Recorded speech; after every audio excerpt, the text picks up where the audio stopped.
Hello tout le monde, j'espère que vous allez bien. On se retrouve aujourd'hui pour une nouvelle émission de Harmonie. Et toi, comment trouves-tu l'harmonie dans ta vie? Votre émission qui aura lieu tous les mercredis, présentée par moi-même, votre hôte Ashley, où on parlera de comment trouver l'harmonie dans sa vie. Donc, ça fait un petit moment que j'avais pas fait quelques épisodes et je voulais revenir avec une thématique qui me touche vraiment et sur laquelle moi-même je travaille personnellement dans ma vie. Donc, je voulais parler du fait de savoir contrôler ses émotions. On parle souvent de contrôler ses émotions, mais en réalité, c'est plus de la gestion de nos émotions, en fait. Comment gérer ses émotions, aussi bien au quotidien que face à des problématiques. Donc, dans ce podcast, on va vraiment pouvoir parler de nos émotions, de l'origine de nos émotions, de l'intelligence émotionnelle, mais surtout, quelles techniques on peut mettre en place pour savoir gérer ses émotions face à certaines situations ou même au quotidien. Ça dépend de comment vous vivez vos émotions. Tout d'abord, je voulais voir avec vous, c'est quoi en fait des émotions? Et il y a deux définitions qui sont revenues sur Internet, c'est des définitions de dictionnaire, je tiens à vous dire. Ce n'est pas des définitions que j'ai définies comme ça. Donc, premièrement, c'est un trouble subi, agitation passagère causée par un sentiment vif de peur, de surprise et de joie. Deuxièmement, une réaction affective transitoire d'assez grande intensité, habituellement provoquée par une stimulation venue de l'environnement. Mais en réalité, qu'est-ce que c'est en fait des émotions? Des émotions, c'est un ressenti qui est dû face à quelque chose qui vient d'interne ou d'externe. Donc, je vais en reparler après un peu ce que c'est que l'interne et l'externe. En bref, l'interne ou l'externe, ce qui vient en externe, c'est peut-être une interaction, et ce qui vient en interne, c'est plus des pensées. Et face à ça, on a tous des réactions un peu différentes. Elles se manifestent physiquement, verbalement. Parfois, on peut pleurer, on peut trembler face à une situation, on pense beaucoup. Vraiment, chacun a une réaction assez différente. Et face à ces réactions différentes, je me suis dit, d'où viennent ces réactions-là? Mais en fait, c'est simple. Nos réactions, elles viennent de notre caractère, de notre bagage culturel, bagage familial et social. Parce qu'on a tous des vies différentes et on a tous eu un vécu différent et notre vie continue à avancer et tout est différent pour chacun. Ce qui peut être important pour moi ne peut pas l'être pour toi. Par exemple, face à des injustices, il y a des personnes qui sont très sensibles à des injustices et qui préfèrent ne pas même voir ces injustices-là parce que ça leur met soit dans des états d'énervement extrêmes, soit dans des états de tristesse. Il y en a qui sont neutres aussi. Il y a beaucoup de personnes qui sont neutres et qui ne ressentent pas toute cette compassion. Et c'est normal, on est tellement de personnes dans ce monde qu'on ne peut pas réagir tous de la même façon. Même ton ami, ta meilleure amie n'aura pas les mêmes émotions que toi face à certaines situations. Ça ne veut pas dire qu'elle n'aura pas de la compassion, mais elle ne ressentira pas la même chose face à un même événement en réalité. Et donc, les émotions, elles peuvent être agréables comme désagréables. Parce qu'il y a des émotions qui sont agréables, comme la joie, le bonheur, se sentir aimé. C'est des sentiments qui sont agréables. Mais il y a des sentiments qui sont désagréables. Et c'est dans les sentiments désagréables que je pense qu'il y a beaucoup à travailler. On ne peut pas cacher nos émotions, par exemple, on ne peut pas cacher la haine, on ne peut pas cacher le fait que on soit énervé, etc. C'est pas possible de le cacher, mais on peut le gérer pour pas que ça empiète dans nos cœurs et que ça puisse empiéter aussi sur le cœur d'autrui, tout simplement. Les émotions, elles peuvent être provoquées par un déclencheur externe-interne, comme je vous l'ai dit. Et il y a surtout une phrase qui m'avait un peu frappée, que je voulais vous dire, c'était que la conscience d'un sentiment nous pousse à réfléchir sur notre état interne et à agir en conséquence. C'est aussi avoir une certaine intelligence émotionnelle. C'est important. Si vous regardez cette vidéo-là, c'est que pour vous, c'est important de savoir gérer vos émotions ou que vous savez qu'il y a des choses qu'il faudrait améliorer. De toute façon, on est tous amenés à s'améliorer. C'est pas, enfin, je pense, ça c'est personnel, qu'on est tous amenés à s'améliorer. Si tu n'es pas amené à t'améliorer, c'est qu'il y a un problème. Et là, il y a un gros problème parce que personne n'est parfait et on ne peut pas prétendre à la perfection. C'est impossible. On a tous des choses à s'améliorer et encore plus dans la gestion de nos émotions. Les émotions, donc il y a des émotions positives, des émotions négatives. Dans les émotions positives, comme j'ai dit, il y a la joie, l'amour, le bonheur. Et il y a les émotions négatives, sont la haine, la colère, le non-contrôle. Et c'est là, dans les émotions négatives, que là, il y en a qui ont plus de soucis que d'autres. Et c'est normal. Par exemple, il y a des personnes qui sont très colériques, qui partent un peu au quart de tour. Il y a des personnes aussi qui peuvent être violents verbalement ou physiquement. Ils ont des problèmes par rapport à tout ça. Et donc, ça veut dire qu'il faut avoir un certain recul et une certaine intelligence émotionnelle et savoir gérer ses émotions par rapport à ça. Ça ne veut pas dire que c'est des mauvaises personnes, mais c'est surtout qu'ils n'ont pas fait ce travail-là pour pouvoir se gérer et avancer. Parce que savoir aussi améliorer son contrôle, dans sa gestion plutôt des émotions, nous aide aussi à avoir de meilleurs rapports avec les autres, nous aide aussi à savoir communiquer d'une meilleure façon avec les autres parce que les gens ne sont pas obligés de comprendre instantanément vos émotions parce que c'est vous, vous le vivez en fait. Tu vis tes émotions, tu vis le moment, tu vis la chose. Donc, ton interlocuteur, vu que vous n'êtes pas pareil, même si c'est ta sœur, ton frère, vous n'êtes pas pareil. Donc, cette personne-là n'est pas obligée de comprendre instantanément. Mais si tu sais gérer tes émotions du mieux que tu peux, déjà, ça peut t'éviter de rentrer dans certaines situations qui peuvent te faire péter un câble ou te faire rentrer dans des émotions plutôt négatives qui ne sont pas bonnes pour toi. Mais ça peut aussi t'aider à savoir communiquer, à savoir parler avec les gens, savoir exprimer tes émotions d'une meilleure façon. Et moi, c'est ce pourquoi c'est un sujet qui m'a énormément intéressée. Tes émotions, en fait, elles te permettent de communiquer sur ce dont tu as besoin. Et ça, gardez bien cette phrase en tête parce qu'on va revenir dessus. Quand on s'énerve ou quelque chose comme ça, c'est qu'on a touché à une partie de nous. Mais c'est dans ta pyramide des besoins, en fait. Je vais revenir dessus après, parce que c'est un petit peu plus complexe que ça. Mais vous allez comprendre. Et donc, par rapport à tout ça, on ne peut pas supprimer, en fait, des émotions. Parce qu'il y en a aussi qui veulent... Je sais que, enfin, par exemple, autour de moi, j'ai des personnes qui peuvent être colériques, qui peuvent être amenées à être peut-être violents verbalement, etc. Et tellement ça les énerve et qu'ils veulent pas être comme ça, ils veulent pas être perçus comme des mauvaises personnes. On veut pas être le méchant. Personne ne veut avoir cette casquette-là d'être le méchant. Et c'est une bonne chose de se dire que tu veux pas être cette personne-là, donc tu vas changer. Mais il y en a beaucoup qui souhaitent supprimer aussi cette personne-là, sauf que tu ne peux pas supprimer enfin, une partie de toi. On a tous une part de bon et une part de mauvais. C'est comme ça. On est des êtres humains, on a tous les deux cette part-là. Et quand on a tous les deux cette part-là et que tu es conscient que tu as tous les deux cette part-là, c'est à toi de savoir te gérer au maximum. Parce que il y a des choses, tu peux pas supprimer ta personne.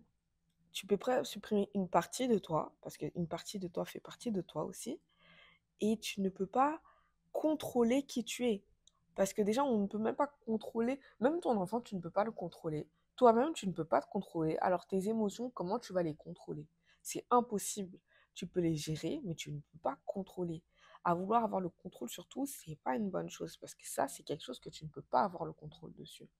Et cette notion des émotions aussi, elle, pour beaucoup, elle guide nos vies. C'est-à-dire que nos émotions, elles nous poussent à la réflexion, à prendre des décisions, à faire des actions, à te renseigner sur ce que tu vis et ce qui est bon pour toi. Parce que quand, par exemple, il y a beaucoup de personnes, beaucoup, c'est un grand mot, il y a certaines personnes, par exemple, face à la colère, à la haine, etc., ça les booste, c'est un booster. Voilà, c'est quand on leur dit non et qu'ils sont énervés qu'on leur a dit non pour quelque chose, c'est un booster. Mais c'est une émotion en fait, cette colère-là. C'est une émotion qui les pousse à être de meilleures personnes. C'est des émotions qui les poussent à travailler plus, etc. Et il y en a d'autres où il y a des émotions qui vont les pousser à prendre des décisions qui ne sont pas forcément bonnes. Il y a ça dépend de comment on fonctionne en fait. C'est vraiment notre fonctionnement. Mais il y a des émotions qui nous poussent à, au contraire, faire prendre des mauvaises décisions. Il y a des personnes, leurs émotions vont d'un côté à un autre toutes les secondes.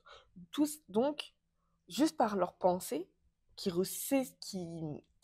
créent des émotions, et bah, ils vont à gauche, à droite.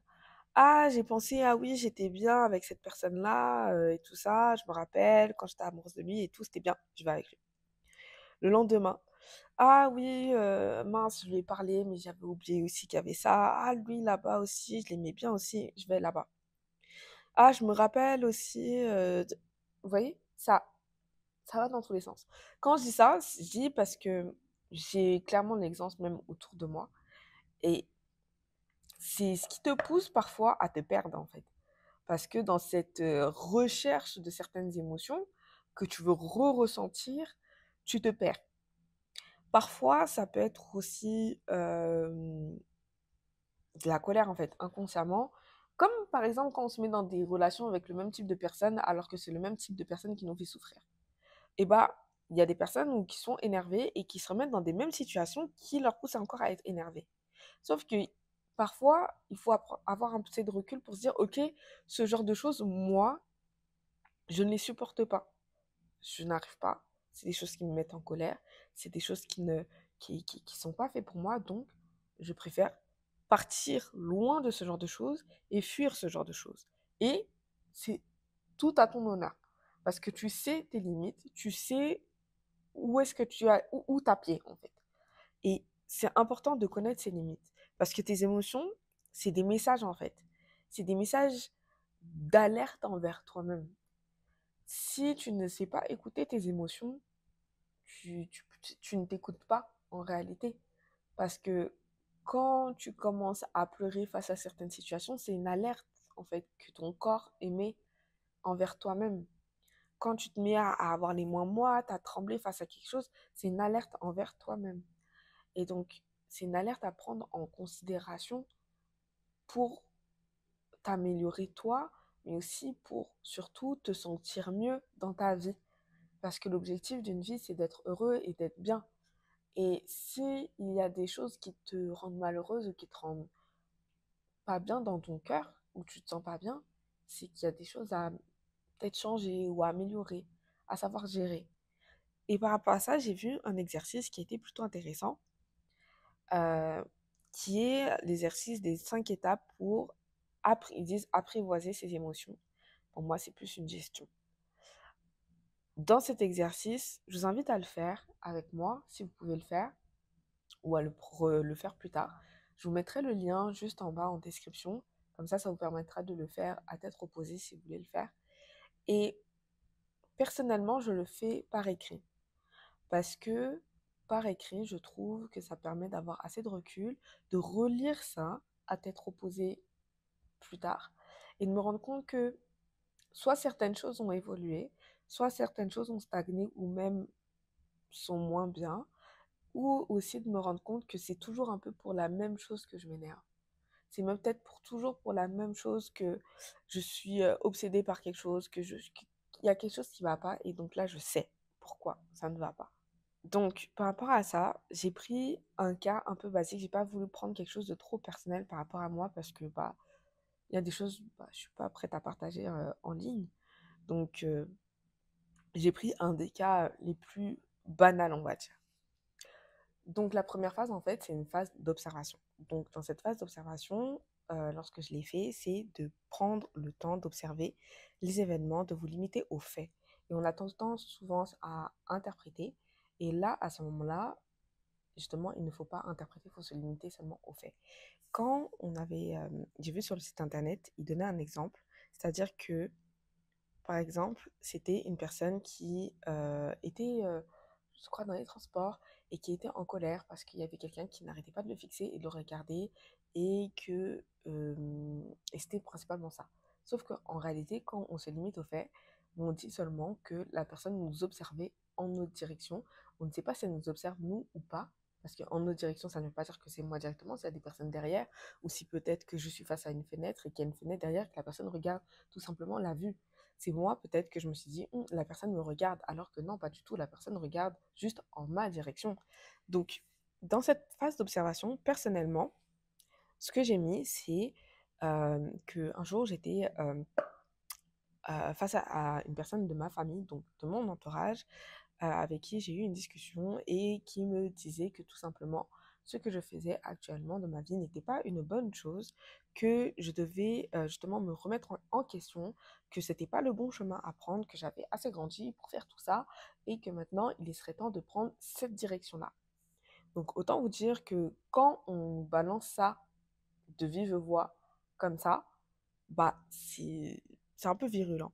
Parce que justement, quand, enfin, j'ai oublié de vous dire, mais quand on parle des émotions, il y a les émotions dans tes pensées, mais il y a les émotions qui sont aussi directes, il y a des interactions. On est des êtres humains, on est voué à avoir constamment des interactions. Donc, par rapport à ça, bah forcément, parfois c'est difficile de gérer ce genre d'interaction-là. Et là, face à cette interaction, qui sont juste les faits, la deuxième étape, c'est de décrire comment elles se sont manifestées physiquement. Donc, qu'est-ce que ça veut dire enfin, qu'est-ce qu'on prend dans physiquement exactement? Le deuxième niveau, pour comprendre comment vous contrôlez vos émotions, consiste à observer les expressions physiques. Prenez le temps de noter comment votre émotion s'est exprimée. Quand il nous donne des exemples sur le site, c'est-à-dire que c'est par exemple avoir les moins mal, des tremblements, de pleurer, enfin avoir des larmes, vraiment physiquement, pas dans tes pensées, mais physiquement, comment ça se manifeste. Et moi, clairement, face à ça, je me suis crispée, mon visage s'est figé, j'avais un regard douteux et j'étais braquée. J'étais clairement comme ça, genre. Vous voyez le truc? J'étais clairement comme ça. Parce que je me suis dit, mais qu'est-ce que la personne me raconte? En fait, qu'est-ce qui se passe? J'ai pas compris la situation. Parce que justement, c'est une situation qui est venue à moi d'un coup. La deuxième partie, c'est de parler de mes pensées associées à mes émotions. C'est-à-dire, là, c'est ensuite, vous allez pouvoir observer vos pensées. Quelles sont les pensées que vous avez eues en lien avec cette émotion? Par rapport à ça, moi, quand mon visage s'est figé, que je me suis braquée, je me suis dit, dans mes pensées, qu'est-ce qu'il me raconte? Qu'est-ce qu'il me raconte? C'est quoi son problème? C'est pas sa vie, c'est ma vie. Je vois pas c'est quoi le souci en fait. Tu fais ta vie, moi je fais la mienne. Si tu es heureux dans la tienne, sois heureux dans la tienne. Moi je suis heureuse dans la mienne. C'est quoi le problème en fait?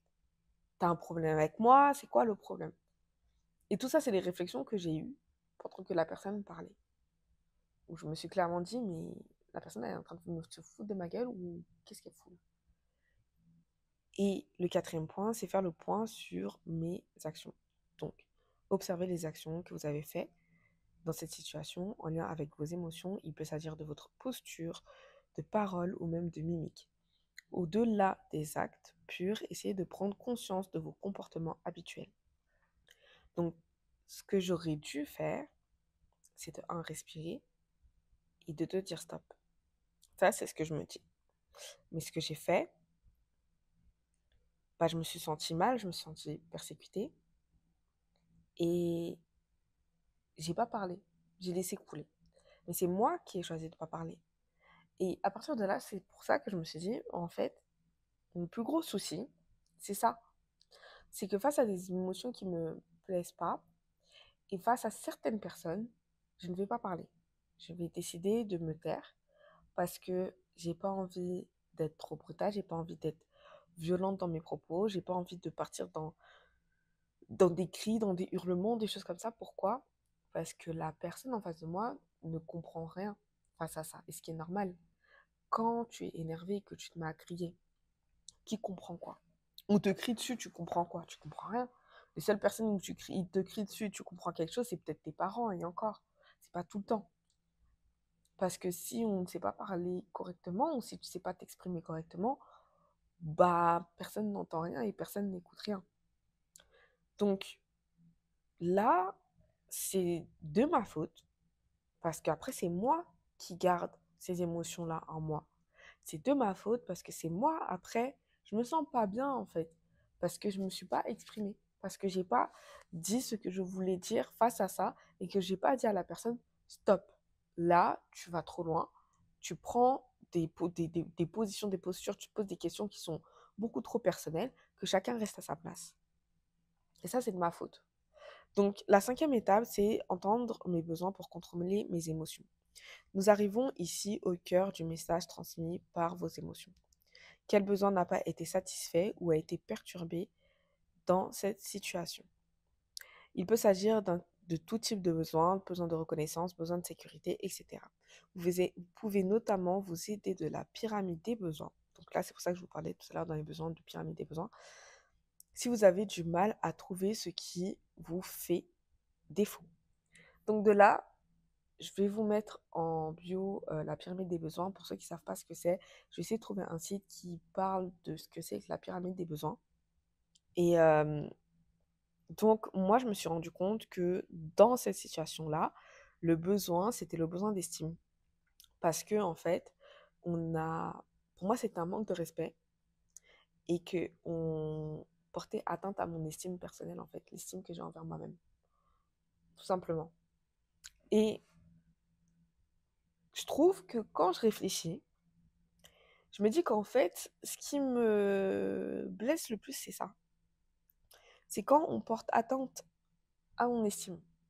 Parce que j'ai l'estime que j'ai envers moi-même et je refuse que quiconque vienne euh, porter préjudice à l'estime que j'ai envers moi-même. C'est pas possible. Je suis que je suis comme je suis. Enfin, qu'est-ce que tu me racontes, quoi? Tu n'as pas à avoir ce genre de propos. Et maintenant qu'on sait ça, tu te dis, bah, comment tu vas réagir face à tout ça? Alors moi, j'ai testé plusieurs choses et actuellement, je suis sur des tests. Et ce qui fonctionne bien, c'est d'écrire, pour moi. Pourquoi? Parce que à chaud, il y a certaines situations où j'arrive à communiquer, d'autres non.